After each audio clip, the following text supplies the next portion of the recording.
کی لالچ میں دوسروں پر ظلم نہ کرنے لگے، ناجائز کھانے نہ لگے، اپنے کردار کو بگاڑنے نہ لگے، یہ تمام وہ بیماریاں ہیں جو انسانیت کی بیماریاں ہیں، ہیومینٹی کی بیماریاں ہیں۔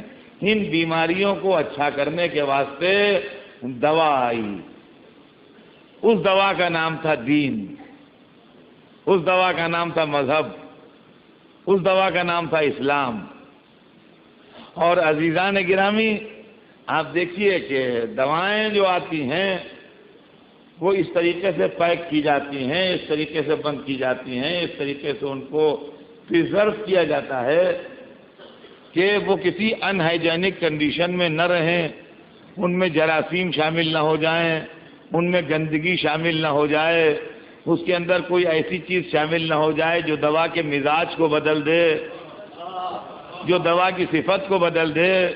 لہذا دواؤں کے لیے بھی کچھ ریسٹرکشنز ہوتے ہیں کہ یہ دوائیں ایسے ماحول میں بنائی جائیں گی، ایسے ماحول میں تیار کی جائیں گی۔ فٹ پاتھ کے اوپر دوا نہیں بنتی ہے کہ جہاں گرد بھی اڑ رہی ہے، مکھیاں بھی ٹہل رہی ہیں، اسکوٹر کا اور گاڑیوں کا دھواں بھی گھٹا ہوا ہے اور اسی میں دوا بھی بن رہی ہے۔ یہ دوا بنے گی تو فائدے کے بدلے نقصان کر دے گی۔ دوا ایسے محفوظ لیب میں بنائی جاتی ہے جہاں کے اوپر یہ سب جراثیم نہ ہوں، اور جو چیز جو ہے وہ پولوشن سے اور جراثیم سے پاک ہو۔ اب سمجھے آپ کہ رہبروں کے اندر عصمت کی قید کیوں لگائی گئی ہے کہ معصوم ہو؟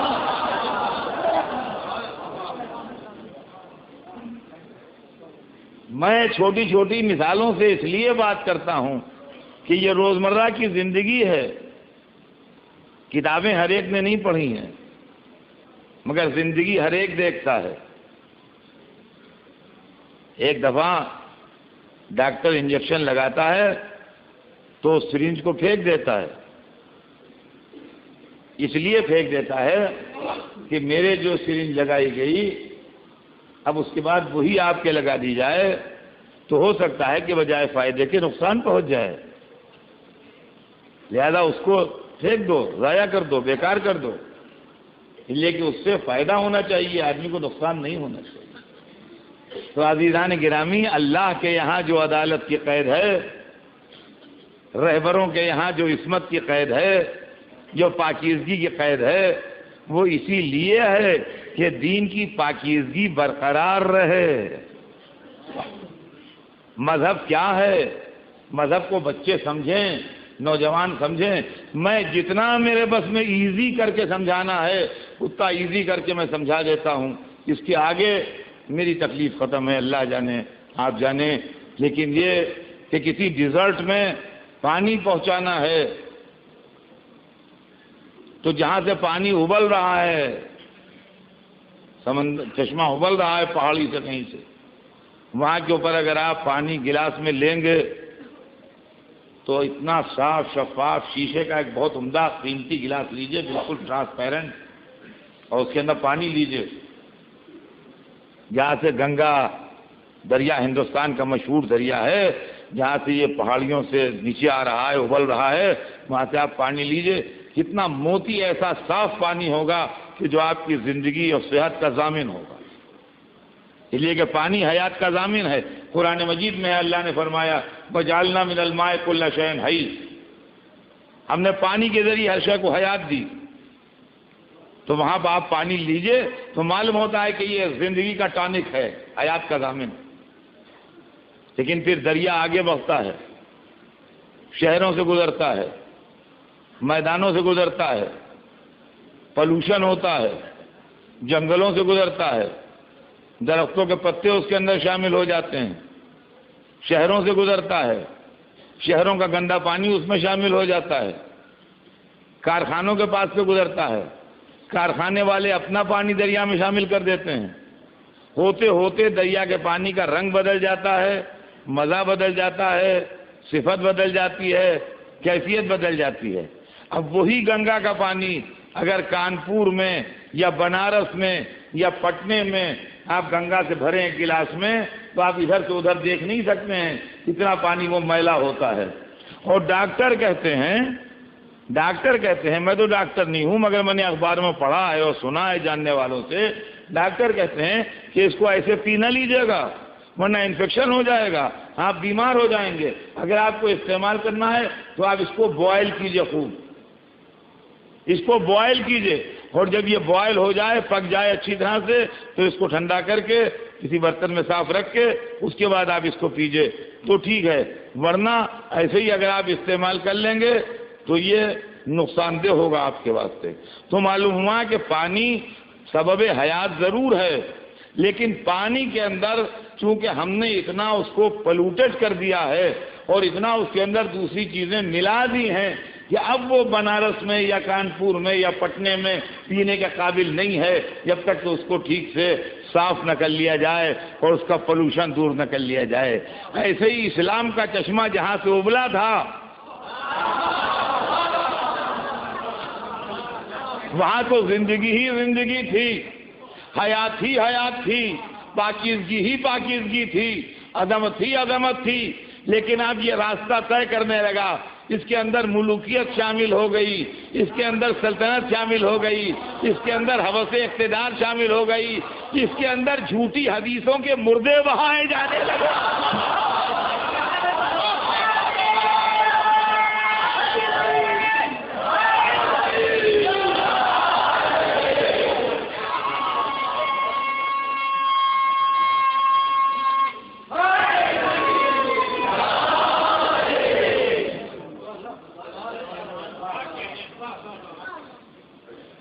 اس کے اندر ہمارے غلط فکر و نظریات کا کوڑا ملایا جانے لگا۔ نتیجہ یہ ہوا کہ آج وہی مذہب جو زندگی تھا موت کی شکل اختیار کر گیا، آج وہی مذہب جو حیات تھا صحت کو بگاڑنے کی شکل اختیار کر گیا۔ تو عزیزان گرامی، ضرورت اس بات کی ہے کہ وہ پانی کہاں سے ملے جو زندگی کا ضامن ہو۔ اب سمجھیے بات کو، اگر آپ اسی طرح کھلا ہوا لائیں گے وہاں سے یہاں تک تو یہ سب ہوگا، یہ سب ہوگا، آپ کچھ نہیں کر سکتے۔ لیکن اگر آپ کو 1000 میل دور یا 2000 میل دور یا 5000 میل دور وہی پانی پہنچانا ہے جیسا ابل رہا ہے وہاں سے، جو اس کی اوریجنل شیپ ہے، اوریجنل فارم ہے، اگر ویسا ہی پانی پہنچانا ہے تو پھر آپ ایک پائپ لائن بنائیے اور پائپ لائن سے اس کو گزاریے جو کورڈ ہو چاروں طرف سے، جہاں پر کھولیے گا وہی پانی ملے گا۔ 100 میل کے بعد کھولیے گا تو وہی ملے گا، 500 میل کے بعد کھولیے گا تو وہی ملے گا، 1000 میل کے فاصلے پر کھولیے گا تو وہی ملے گا، 1500 میل کے فاصلے پر کھولیے گا تو وہی ملے گا، اس لیے کہ اس کے اندر کوئی پولوشن و آمیزش نہیں ہے۔ عزیزان گرامی، ہمارے پاس جو اماموں کی عصمت کا نظریہ ہے،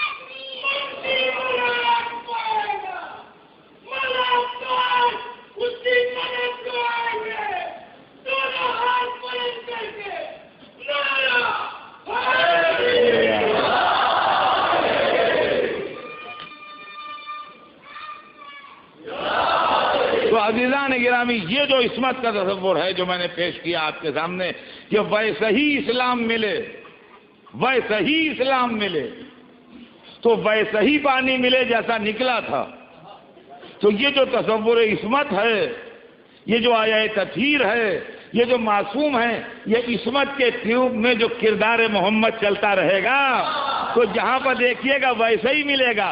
اسی چیز کی نشاندہی محمد نے کی تھی کہ اولنا محمد واوسطنا محمد وآخرنا محمد وکلنا محمد۔ صلوات بھیجتے ہیں محمد۔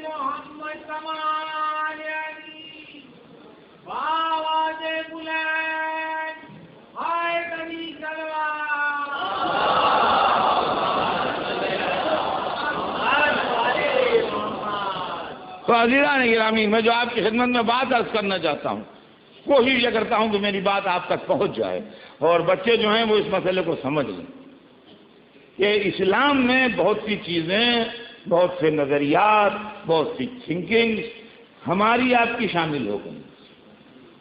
یہ اپنے اوریجنل فارم میں نہیں ہے. میں نے 2 حرف پڑھ لیے، میں سمجھنے لگا میں علامہ دہر ہو گیا، میں بہت قابل ہو گیا. میں نے اپنے خیالات اس کے اندر شامل کرنا شروع کیے کہ میں یہ سمجھتا ہوں، میں یہ سمجھتا ہوں، میں یہ سمجھتا ہوں. زبان کا ذرا تیز تھا، بہت سے لوگ میرے ساتھ لگ لیے، ان کا وہی نظریہ بن گیا، وہ چیز اسلام میں شامل ہو گئی. اس طریقے سے بہتری چیزیں اسلام کے اندر شامل ہیں. اس کے لیے کسی کے بگڑنے کی بات نہیں ہے، نہ اس کے لیے کسی دلیل کی ضرورت ہے. دلیل کی ضرورت اس لیے نہیں ہے کہ اسلام ایک تھا جو رسول اللہ نے پیش کیا تھا. آج بہت سے ہیں، تو اگر چیزیں شامل نہیں ہوئیں تو بہت سے ہو کیسے گئے؟ اگر چیزیں شامل نہیں ہوئیں تو بہت سے ہو کیسے گئے؟ جو رسول دے کے گئے تھے وہ ایک چیز تھی.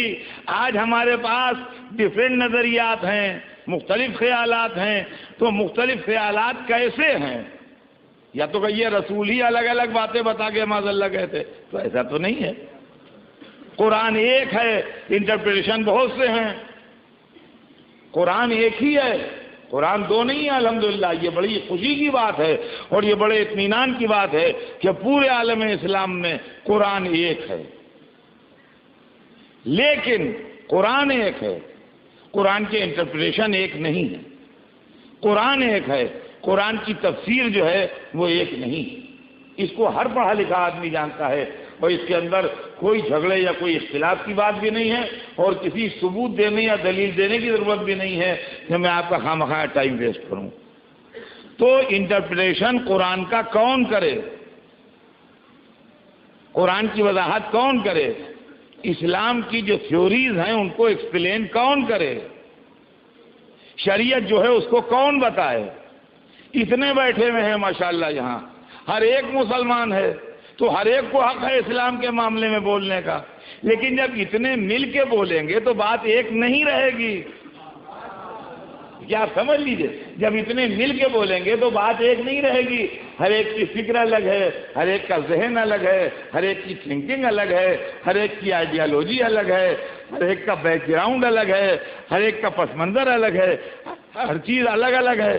تو جب اتنے مل کے بولیں گے تو اسلام کے اندر کوئی سنٹر ہونا چاہیے، کوئی مرکز ہونا چاہیے کہ جہاں سے ہم قرآن کا انٹرپریشن لے سکیں، قرآن کا مطلب سمجھ سکیں کہ یہ صحیح ہے یہ غلط ہے، رسول کی حدیث کو سمجھ سکیں کہ حضور نے جو یہ ارشاد فرمایا ہے اس کا مطلب کیا ہے، یا اسلامی نظریات جو ہیں ان کو ہم سمجھ سکیں کہ یہ اسلامی فکر جو اسلامی نظریہ جو ہے یہ کیا ہے. یہ تمام چیزیں کو ایک ہونا چاہیے یا نہیں ہونا چاہیے. ہم نے جب عالم اسلام سے پوچھا تو انہوں نے تو عجیب و غریب بات کہہ دی. انہوں نے کہا کہ صحابہ کرام سے پوچھ لیجئے، ایسا بتا ویسا. تو وہ ٹھیک ہے، ہمیں پوچھنے میں انکار نہیں ہے، مگر سب کی علمیت، سب کا معیار، سب کا اسٹینڈرڈ، سب کا شرف صحبت رسول یکساں نہیں ہے.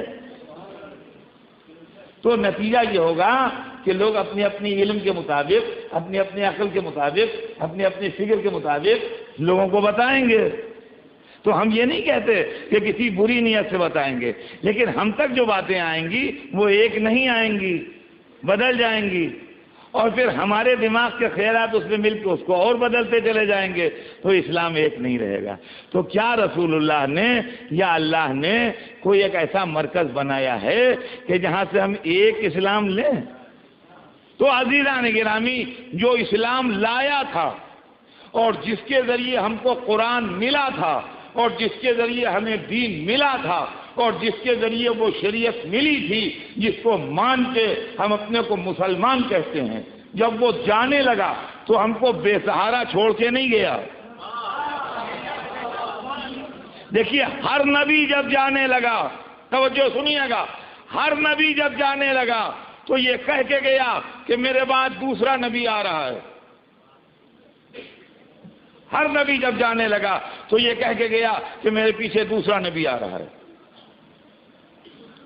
یہاں تک کہ حضرت عیسیٰ جب آسمان پر بلند ہوئے تو انہوں نے سرور کائنات کی خبر دی کہ میرے پیچھے ہدایت کی سب سے بڑی طاقت آنے والی ہے۔ میں آپ کے کامن سینس کو اپیل کر رہا ہوں، طاغوتی طاقتیں، برائی کی طاقتیں، شیطانی طاقتیں، ابلیسی قوتیں ہر نبی کے جانے کے بعد دین میں بگاڑ پیدا کرتی رہیں۔ جب جناب آدم چلے گئے تو آدم کی اولاد کو شیطان نے بہکایا، یہاں تک کہ جب جناب نوح آئے تو دنیا میں اتنا بگاڑ پیدا ہو گیا تھا کہ ان کے جیسے عظیم نبی کو پتھر مار مار کے لہو لہان کر دیتے تھے لوگ، جس کے نتیجے میں اللہ نے عذاب بھیجا اور طوفان نوح آیا اور مومنین نے نجات پائی، اور جو خراب برے لوگ تھے وہ ڈوب گئے۔ یہ بات قرآن پاک سے ثابت ہے، لہذا فردر کسی اس میں ثبوت دینے کی ضرورت نہیں۔ لیکن جناب نوح نے گویا ایک طریقے سے دنیا کو دھو دیا، گندگی جتنی تھی وہ سب دھل گئی، اور کشتی میں جو لوگ بچے وہ مومن تھے، نیک تھے، اللہ والے تھے، جنتی تھے، نبی کے فالوور تھے، اور جتنی بھی ان کی تعریف کی جائے وہ کم ہے۔ وہ دنیا میں آئے، پھر سے دھلی دھلائی زمین پر انہوں نے نئی دنیا بسائی اور دنیا پھر سے آباد ہوئی۔ لیکن انفارچونیٹلی انہی مومنوں کی نسل میں، انہی پاکیزہ لوگوں کی نسل میں، انہی اچھے لوگوں کی نسل میں خراب لوگ پیدا ہونا شروع ہوئے، یہاں تک کہ ایسے خراب پیدا ہونا شروع ہوئے کہ اسی میں ایک نمرود بھی پیدا ہوا جو اپنے کو خدا کہنے لگا۔ یہ نمرود کہیں آسمان سے نہیں ٹپکا تھا، یہ نمرود کسی جنگل سے خود بخود نکل کے نہیں آیا تھا، یہ نمرود انہی نیک بندوں کی نسل سے تھا جو طوفان نوح سے بچ کے دنیا آباد کرنے والے لوگ تھے۔ لیکن بگاڑ پیدا ہوا اور نمرود جیسے لوگ پیدا ہو گئے، اور شرک و بت پرستی و ظلم و ناانصافی کا دورہ ہو گیا، یہاں تک کہ جناب ابراہیم جیسا نبی آیا، اور اس نے آنے کے بعد دنیا میں حقانیت کا علم بلند کیا اور لوگوں کو اللہ کے راستے کی طرف بلایا، اور باطل کی قوتوں کو، ایویل فورسز کو اس نے شکست دی۔ جناب ابراہیم کی اس کامیابی کے بعد دنیا میں پھر برائیاں پیدا ہونا شروع ہوئیں، اور دنیا میں پھر خرابیاں پیدا ہونا شروع ہوئیں، اور دنیا میں پھر عیب پیدا ہونا شروع ہوئے، یہاں تک کہ ایسا زمانہ آیا کہ جناب موسیٰ کو آنا پڑا، اور دنیا میں فرعون جیسے بندے پیدا ہو گئے جو خدائی کا دعویٰ کرنے کے لیے بیٹھ گئے، جناب موسیٰ کو آنا پڑا۔ جناب موسیٰ بھی ہدایت کی بہت بڑی طاقت تھے، اولو العزم پیغمبر تھے، صاحب کتاب و شریعت نبی تھے، سبحان اللہ، ہماری زبان کہاں کہ ان کی تعریف کریں، وہ تشریف لائے، اور انہوں نے آنے کے بعد حق کا پرچم بلند کیا، بڑی استقامت کے ساتھ فرعون کا مقابلہ کیا، پورا قصہ قرآن میں جگہ جگہ لکھا ہے، یہاں تک کہ وہ ذلیل ہوا اور غرق ہوا اور حق کا پرچم بلند ہوا، اور موسیٰ کامیاب ہوئے اور حق کی بات بالا ہوئی۔ لیکن پھر موسیٰ کے ماننے والوں ہی میں اور بنی اسرائیل ہی میں ایسے لوگ پیدا ہونے لگے جو پیغمبروں کو قتل کرنے لگے، آسمانی کتاب میں تحریف کرنے لگے، یعنی ایڈیشن الٹریشن کرنے لگے، مذہب کو بدلنے لگے، آسمانی کتاب کی آیتوں کو تھوڑے پیسوں پر بیچنے لگے، یہ سب کرنے لگے۔ یہ سب قرآن پاک میں لکھا ہوا ہے جو سنا رہا ہوں آپ کو، ہر چیز کے سلسلے میں آیت پیش کر سکتا ہوں، یہ سب کرنے لگے، یہاں تک کہ جب ان کی ظلم و طغیانی حد سے بڑھی تو اللہ نے پھر ایک نبی بھیجا۔ وہ نبی بھی بڑا عظیم نبی تھا اور صاحب کتاب و شریعت نبی تھا اور بڑے مرتبے کا نبی تھا، وہ معصوم اور اس کی ماں بھی معصوم، اور وہ حضرت عیسیٰ جو تشریف لائے اور آنے کے بعد انہوں نے حق کا بول بالا کیا اور باطل کو رسوا کیا اور اللہ کی حجت کو تمام کیا اور انسان کو انسان بنانے کی ہر ممکن کوشش کی۔ لیکن وہ عیسیٰ جو دنیا میں نیکیوں اور اچھائیوں اور نان وائلنس کی تعلیم لے کے آئے تھے، ان کے جانے کے بعد انہی کے ماننے والوں نے کیا کیا کیا، قرآن بھی گواہ ہے حدیثیں بھی گواہ ہیں، ان کو خدائی میں بھی شامل کر دیا، ان کو خدا کا بیٹا بھی بنا دیا، آیات الہی کو بیچنا بھی شروع کیا، ان کی کتاب میں تحریف بھی کر دی، سب کچھ کر کے رکھ دیا۔ لیکن وہاں سے یہاں تک جو میں نے اتنی دیر میں آپ کو سلسلہ سنایا، ان میں ہر نبی اپنے بعد میں آنے والے نبی کی بھی خبر دے رہا تھا، اور یہ بھی کہہ رہا تھا کہ آخر میں سب سے بڑا نبی آئے گا، آخر میں سب سے بڑا نبی آئے گا، یہ بھی کہہ رہا تھا، اور اپنے بعد والے کے آنے کی بھی خبر دے رہا۔ یہاں تک کہ جناب عیسیٰ جب آسمان پر بلند ہونے لگے تو سرکار دو عالم کی خبر دے کے گئے، جس کا تذکرہ قرآن میں۔ اور اس کے بعد اللہ نے انسانوں پر کرم کیا اور احسان کیا، حضور سرور کائنات کا اس کائنات عالم میں آنا انسانیت کے اوپر اللہ کا بہت بڑا احسان۔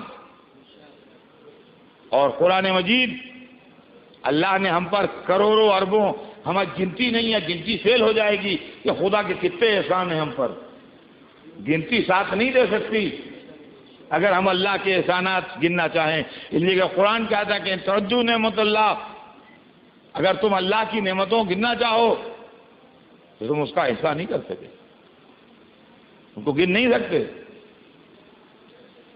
لیکن وہ اللہ جس نے ہم پر احسان کیے اور کرم پر کرم کیے، لیکن کبھی احسان جتایا نہیں۔ لیکن محمد کو اس دنیا میں بشکل بشر بھیجنا اتنا بڑا احسان تھا کہ قرآن نے احسان جتایا۔ لقد من اللہ علی المؤمنین اذ بعث فیہم رسولا من انفسہم یتلو علیہم آیاتہ ویزکیہم ویعلمہم الکتاب والحکمہ۔ یعنی مطلب اس آیت کا یہ ہے کہ لقد من اللہ علی المؤمنین، اللہ نے مومنین پر یہ احسان کیا ہے کہ انہی میں سے ایک کو رسول بنا کے بھیجا ہے۔ تو معلوم ہوا کہ یہ احسان عظیم ہوا انسانیت کے اوپر کہ سرور کائنات، فخر موجودات، نور اول، اللہ کا پہلا مخلوق ہمارے درمیان بشکل بشر آ گیا۔ مجھے کسی شاعر کا نعت کا شعر یاد آ رہا ہے، مجلس میں نعت کا شعر پڑھنے میں یا مرثیہ کا شعر پڑھنے میں کوئی حرج نہیں ہے، غزل کا شعر نہ ہو۔ مجھے نعت کا شعر یاد آ رہا ہے کہ مجھے بہت پسند ہے تو آپ کو سنا دوں۔ شاعر کہتا ہے کہ اللہ اللہ یہ شرف آدم خاکی تیرا، اللہ اللہ یہ شرف آدم خاکی تیرا۔ آدم خاکی سے مراد مٹی سے بنا ہوا انسان، آدم مراد آدمی اور خاکی مانے مٹی سے بنا ہوا۔ اللہ اللہ یہ شرف آدم خاکی تیرا، یعنی مٹی سے بنے ہوئے انسان تجھے اتنی بڑی عزت مل گئی، کیا عزت ملی؟ اللہ اللہ یہ شرف آدم خاکی تیرا، مصطفیٰ بہ کر انسان میں نمایاں ہو جائے، یعنی انسانوں کی شکل میں مصطفیٰ آ جائے ہمارے بیچ میں۔ یہ شرف انسانیت کو ملا، تو اللہ نے یہ شرف انسانیت کو دیا کہ اپنے نور اول کو اور مخلوق اول کو ہمارے درمیان بشکل بشر بھیج دیا، ہماری ہدایت کے واسطے، ہماری عزت افزائی کے واسطے۔ اور اس رہبر کامل نے آن کے 23 برس کے اندر مکمل دین اس طرح پہنچا دیا کہ توحید و عدل و نبوت و قیامت و امامت کے پیچیدہ مسائل سے لے کے سرما لگانے، آئینہ دیکھنے، گھر میں داخل ہونے، گھر سے قدم باہر نکالنے کے آداب تک بتا دیے۔ لیکن سارے پیغمبروں میں اور ہمارے پیغمبر میں ایک فرق تھا، ہر پیغمبر یہ کہہ کے جا رہا تھا کہ میرے بعد دوسرا پیغمبر آ رہا ہے، لیکن ہمارا پیغمبر جب جا رہا تھا تو یہ کہہ رہا تھا میرے بعد کوئی نبی نہیں آئے گا، میرے بعد کوئی نبی نہیں آئے گا، میں آخری نبی ہوں، میرے بعد کوئی نبی نہیں آئے گا، میرے بعد اگر کوئی دعویٰ نبوت کرے تو ماننا نہیں، وہ جھوٹا ہوگا، میں آخری نبی ہوں، مجھ پر نبوت تمام ہو رہی ہے، اب میرے بعد کوئی نبی نہیں آئے گا۔ میں دوسری بات سوچ رہا ہوں، میں سوچ رہا ہوں شیطان جو اتنا دلیر ہے کہ جو دو نبیوں کے آنے کے بیچ کا ٹائم ہے اس میں آ کے بہکا جاتا ہے، تو جب یہ سن لے گا کہ اب کوئی نبی نہیں آئے گا تب تو اطمینان سے راہ ہدایت میں بستر بچھا کے لیٹ کے لوٹے گا۔ اس لیے کہ اب تو اس کو کوئی پریشانی نہیں ہے، کوئی رہبر آنے والا ہے، اب تو بڑے اطمینان سے آن کے لوٹے گا۔ تو یا رسول اللہ یہ بھی صحیح کہ آپ کے بعد کوئی نبی نہیں آئے گا، یہ بھی صحیح کہ آپ آخری نبی ہیں، لیکن یا رسول اللہ یا تو اللہ سے دعا کرتے جائیے کہ آپ کی رحلت کے ساتھ شیطان کو موت آ جائے تاکہ بہکانے والا ہی نہ ہو، یا اللہ آپ کو قیامت تک کی زندگی دے دے کہ آپ ہماری ہدایت کے لیے موجود رہیں، ورنہ آپ ہوں گے نہیں، بہکانے والا ہوگا تو ہمارا کیا بنے گا؟ حضور کچھ ہمارے لیے بھی سوچا تو فرمایا میں تمہیں بے سہارا چھوڑ کے نہیں جا رہا ہوں، انی تارکن فیکم الثقلین، میں تمہارے اندر دو گراں قدر چیزیں چھوڑ کے جا رہا ہوں، ایک اللہ کی کتاب ہے، ایک میرے اہل بیت ہیں، جب تک دونوں سے لپٹے رہو گے گمراہ نہیں ہوگے۔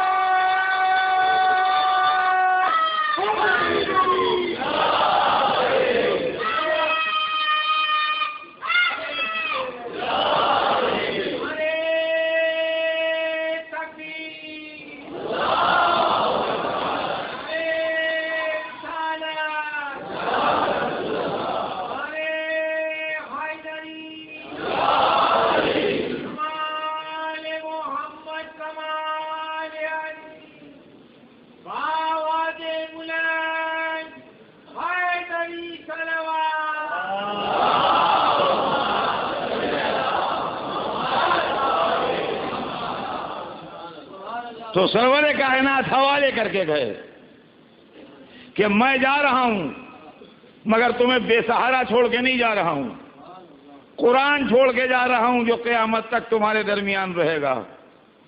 لیکن قرآن کتاب ہے، کتاب میں لکھا سب ہوتا ہے مگر بولتی نہیں، لہذا کتاب کا انٹرپریٹیشن کرنے کے لیے، کتاب کی وضاحت کرنے کے لیے، کتاب کا مطلب سمجھانے کے لیے اپنے اہل بیت کو چھوڑ کے جا رہا ہوں۔ کتاب قانون بتائے گی، اہل بیت اس کی وضاحت کریں گے۔ جب تک تم قرآن و اہل بیت کے دامن سے لپٹے رہو گے میرے بعد گمراہ نہیں ہوگے۔ یہ کہاں تک ساتھ رہیں گے؟ انہما لن یفترقا، یہ دونوں آپس میں ایک دوسرے سے الگ نہیں ہوں گے۔ کب تک الگ نہیں ہوں گے؟ حتیٰ یرد علی الحوض، یہاں تک کہ میرے پاس قیامت کے دن حوض کوثر پر پہنچ جائیں۔ حوض کوثر تک لے جائے گا آپ کو قرآن اور اہل بیت۔ اب جب بھی اسلام کا وقت پڑے، جب بھی اسلام کی شکل بگڑے، جب بھی اسلام پر اعتراض ہوں، جب بھی اسلام پریشر میں آئے، آپ ادھر ادھر نہ بھٹکیے، بادشاہوں پاس نہ جائیے، سیاسی نیتاؤں کے ہاتھ نہ جوڑیے، سپر پاورز کی طرف نہ دیکھیے، کٹ ملاؤں کی نہ سنیے۔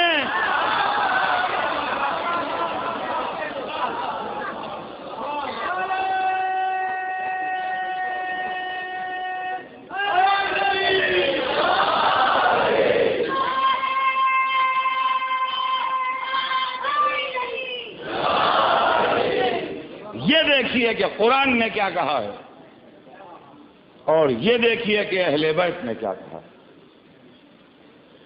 اس تمہید کے بعد اور اس گفتگو کے بعد یہ ہماری گفتگو تو آگے بڑھتی رہے گی، لیکن موجودہ حالات میں ہم قرآن و اہل بیت سے کیا رہنمائی حاصل کر سکتے ہیں؟ جن حالات سے اس وقت دنیا گزر رہی ہے،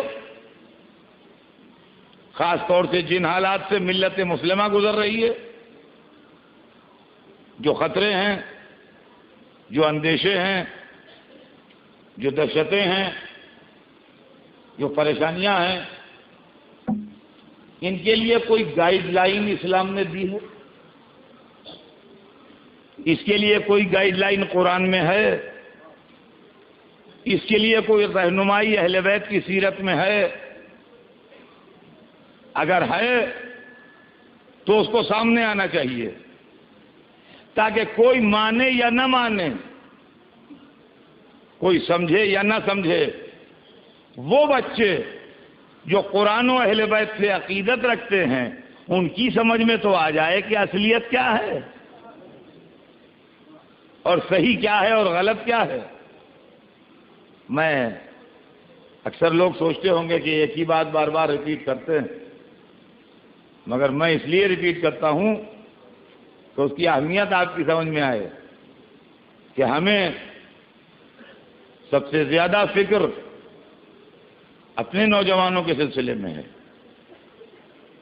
اس لیے کہ زمانہ برا ہے، پروپیگنڈے کا زور بہت ہے، برین واشنگ کی جا رہی ہے نوجوانوں کی، مذہب کے نام پر، دین کے نام پر، اللہ کے نام پر، جنت و آخرت کے نام پر،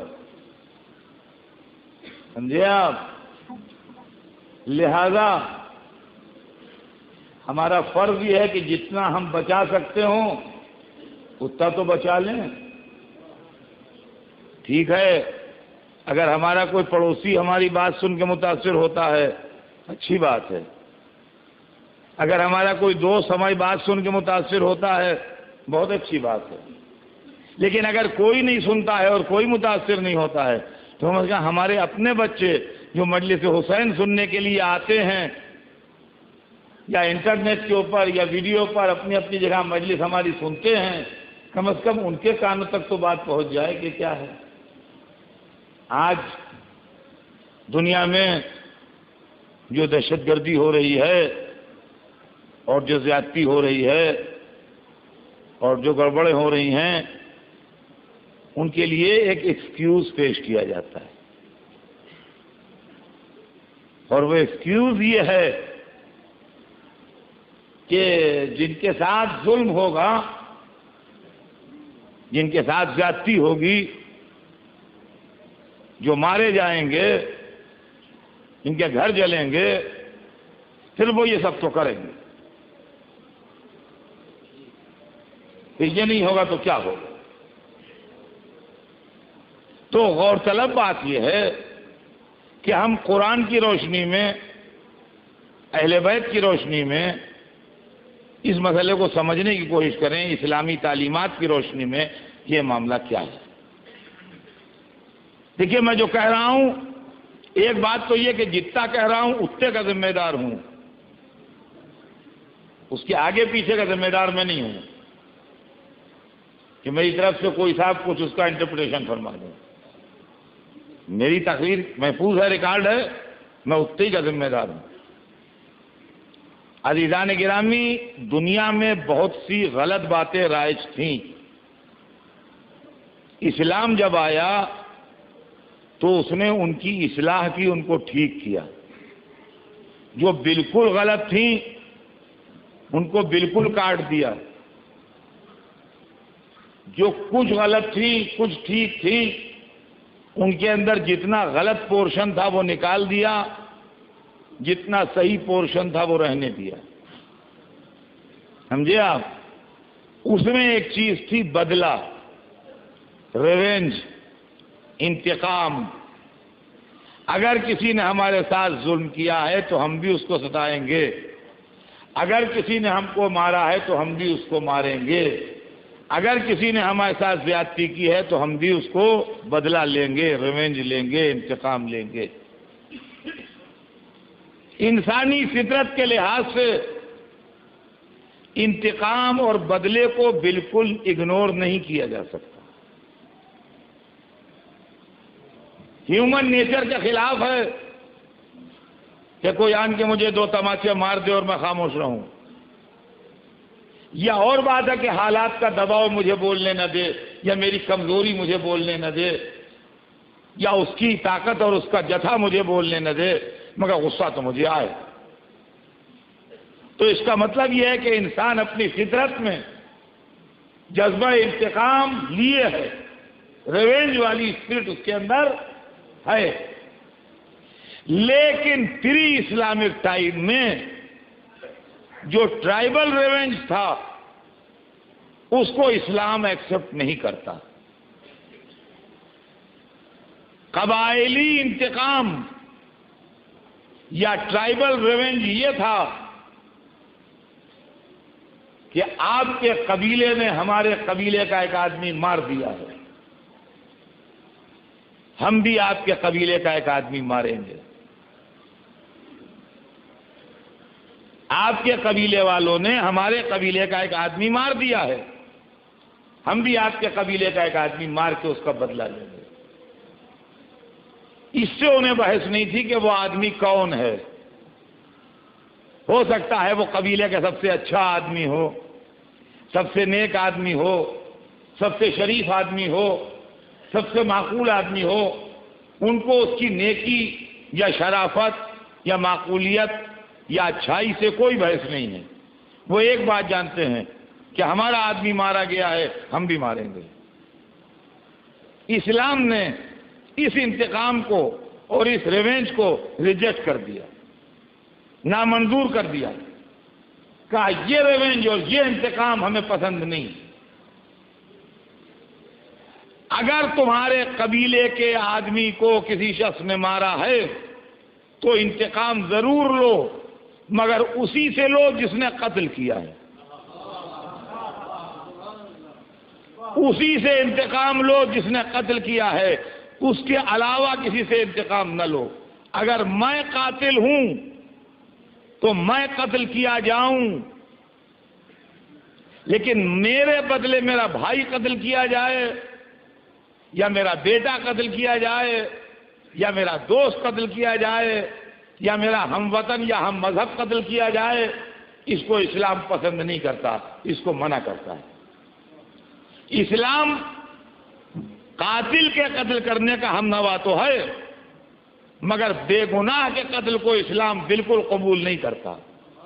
وہ کہتا ہے قاتل ملے اگر تو ضرور قتل کرو، اس لیے کہ اس کے اوپر خون کا دھبا ہے.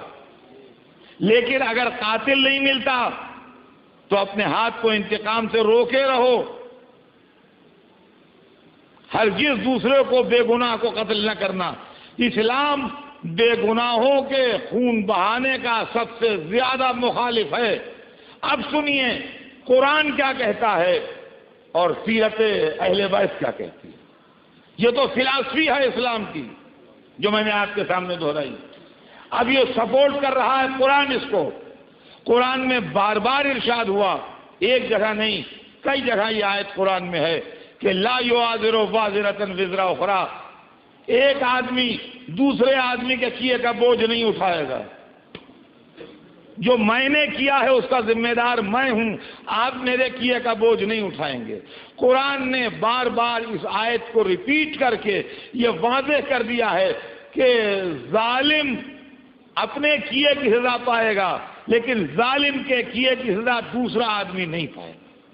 تو قرآن مجید نے کلیئر کٹ یہ بات واضح کر دی، لا یعذر وازرۃ وزر اخری کہہ کے، کہ کوئی دوسرا بے گناہ آدمی کسی گناہگار کے کیے کا بوجھ اٹھانے والا نہیں. اب آئیے اہل بیت نے کیا تعلیم دی. انہما لن یفترقا، یہ دونوں جدا نہیں ہوں گے. تو قرآن کا ورژن تو آپ کو معلوم ہو گیا کہ لا یعذر وازرۃ وزر اخری، کوئی آدمی دوسرے آدمی کے کیے کا بوجھ نہیں اٹھائے گا. اب آئیے اہل بیت بھی وہی کہتے ہیں جو قرآن کہتا ہے یا نہیں. اب اٹھائیے نہج البلاغہ، مولا علی کی وصیتوں کا چیپٹر نکالیے جو آخر میں ہے. 19ویں رمضان اور 21ویں رمضان کے بیچ میں زخمی ہونے کے بعد مولا علی کی وصیتیں ہیں. ایک تفصیلی وصیت ہے جو امام حسن کے نام ہے، ایک دوسری وصیت ہے جو اپنے دادا کی اولاد کے نام ہے. قرآن کا ورژن یاد ہے آپ کو کہ ایک آدمی دوسرے کے کیے کا بوجھ نہیں اٹھائے گا.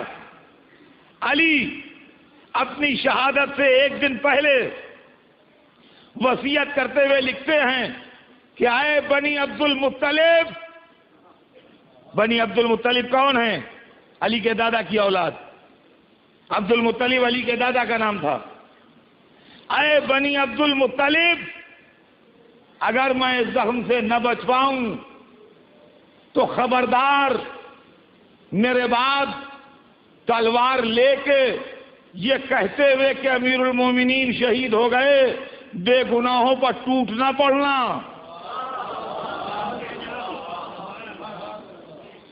بلکہ میرے بدلے صرف اسی کی گردن اڑائی جائے جس نے مجھ پر ضرب لگائی ہے، اور کسی دوسرے آدمی کو میرے بدلے میں قتل نہ کیا جائے. نہج البلاغہ آج سے 1400 برس پہلے مولا علی وصیت کر کے اسلام کا چہرہ دنیا کے سامنے پیش کرنا چاہتے ہیں کہ اسلام کسی بے گناہ کے قتل کے لیے تیار نہیں ہے. علی کے چاہنے والوں کے لیے علی کی شہادت سے بڑھ کے المیہ کیا ہو سکتا ہے؟ علی کے چاہنے والوں کے لیے علی کی شہادت سے بڑھ کے غمناک واقعہ کیا ہو سکتا ہے؟ لیکن علی ابن ابی طالب نے یہ وصیت کر کے بتایا کہ اسلام بے گناہ کو قتل کرنے کا ہرگز روادار نہیں ہے. اب وہ لوگ جو اپنے سیاسی مقاصد سے بے گناہوں کے خون بہا کے اسلام کے دامن میں پناہ چاہتے ہیں، یہ اسلام کے دشمن ہیں، اسلام دوست نہیں ہیں. اب علماء اسلام کا فریضہ ہے کہ پرانی رواداریوں کو چھوڑ کے در اہل بیت پر آئیے تاکہ حقیقت واضح ہو. صلوات ہے محمد.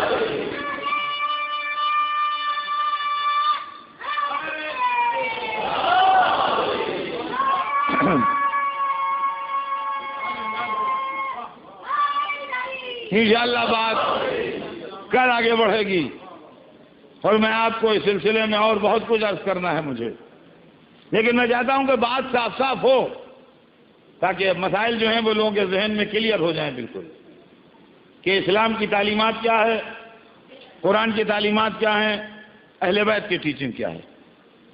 اس کے علاوہ کوئی کچھ کہے اسلام اس کا ذمہ دار نہیں ہے. لیکن اسلام رسول کے فرمانے کا ذمہ دار ہے، اسلام قرآن کے کہنے کا ذمہ دار ہے، اسلام اہل بیت کی رہنمائی کا ذمہ دار ہے. اس کے علاوہ کوئی صاحب کچھ کہیں ان کا اپنا فعل ہے، میں کچھ کہوں آپ کچھ کہیں. اور عزیزان گرامی، یہی تعلیم اسلام تھی جو ہم کو کربلا کے میدان میں مل گئی. یہ سب بھی فیض حسین ابن علی کا ہے. ورنہ عزیزان گرامی، میں اکثر یہ بات کہا کرتا ہوں کہ کہنے کے لیے تو بہت ہے آدمی کے پاس، مگر اس کو سننے والے بھی تو ملیں، اس کو سننے والے بھی تو ملیں. یہ حسین ابن علی کا فیض ہے، وہ مجمع لا کے آپ کے پاس اکٹھا کر دیتے ہیں.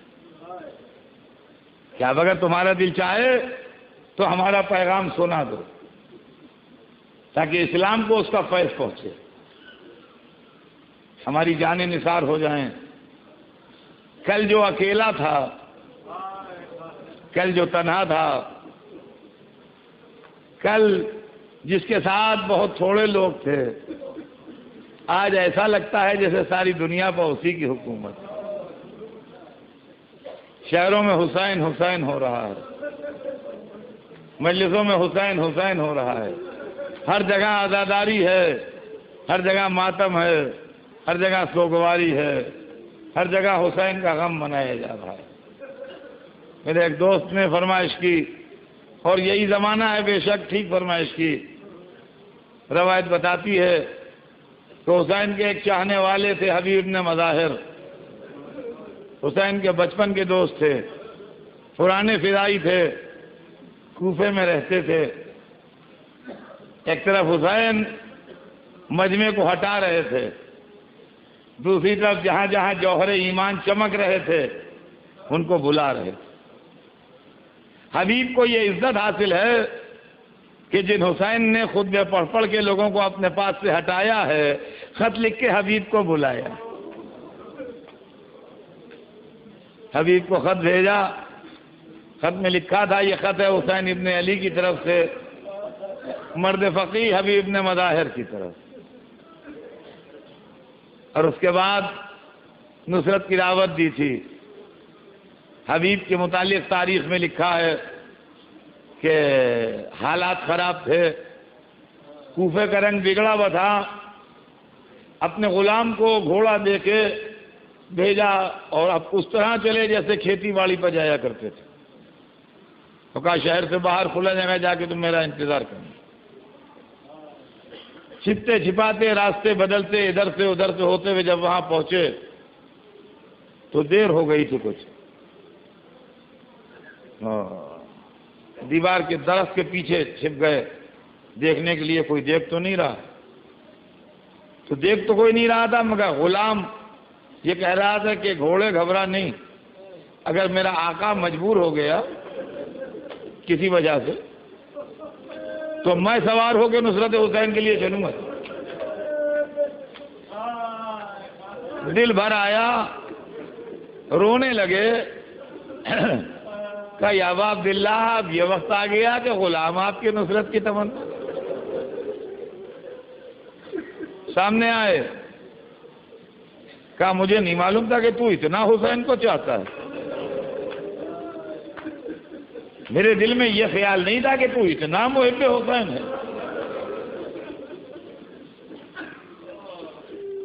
کیسا میں تیرا آقا ہوں، کیسا تو میرا غلام، ہم تم بھائی بھائی ہیں، کیا میں نے تجھے راہ خدا میں آزاد کیا؟ آقا غلامی کیسی، ہم دونوں حسین کے غلام۔ یہ کہہ کے غلام کو آزادی کا مژدہ دیا، کہا جاؤ جاؤ اب اپنے غلام نہ سوچنا، تم آزاد ہو۔ ارے ایسا محب حسین، سبحان اللہ۔ یہ کہہ کے جلدی سے گھوڑے میں بیٹھے چلے، مگر حالات ایسے تھے کہ چوکنا بالکل۔ چلتے چلتے یہ لگا جیسے کوئی آ رہا ہے پیچھے، گھوڑا روک کے دیکھا، غلام دوڑتا وہ چل رہا ہے۔ کہا کیوں خیریت تو ہے؟ کہا آپ چلیے چلیے آپ چلیے، رکیے نہیں آپ چلیے۔ کہا کیوں تم کیسے آ رہے ہو؟ کہا وہیں چل رہا ہوں جہاں آپ جا رہے ہیں۔